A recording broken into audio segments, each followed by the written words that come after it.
Hello and welcome. This lesson, we're setting up the structure for our CSV making application. Opening up the editor, let's create a few divs in our HTML. So having a class of output, so we're going to output some information to the user.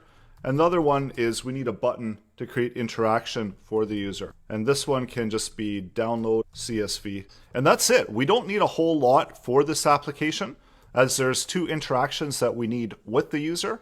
We need a way to communicate with them, as well as a way for them to initiate the download of the application.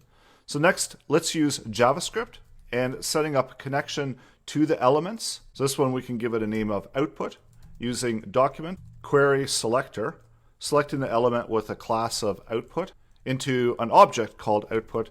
Also, we're going to select the button, so we can add the event listener to that button. Using query selector as well, we're selecting the element that has a tag of button. We don't have any other buttons. If we did, we could be more specific here. We can give it an ID or a class or any other way to distinguish it from other elements on the page. So once we've added those in as objects, all we're going to see is download CSV file. As well, let's make sure that we've got our output available, as well as our button element as available. Let's also update some of the element contents. So we're taking the element style, updating the background color, and with CSV files, usually I like to make them green. Taking the button style, updating its color, and setting that font color to be white.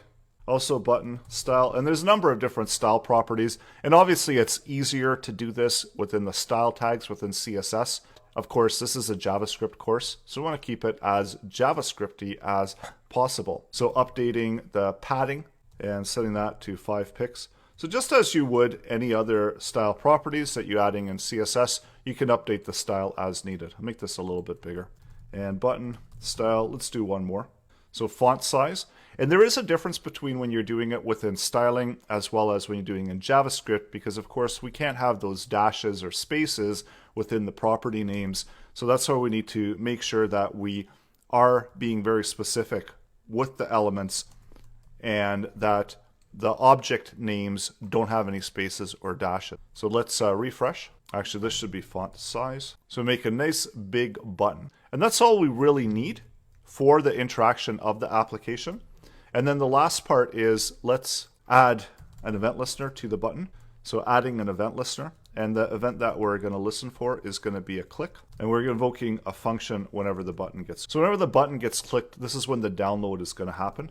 And we'll write the code for the download in the upcoming lessons, of course. So for now, whenever the button gets clicked, we get download being output into the console. So go ahead and set up the basic structure of your page, and you're going to be ready to move on to the next part, where we are going to be building out and building up an array that we can create a CSV file out of. So that's all still to come.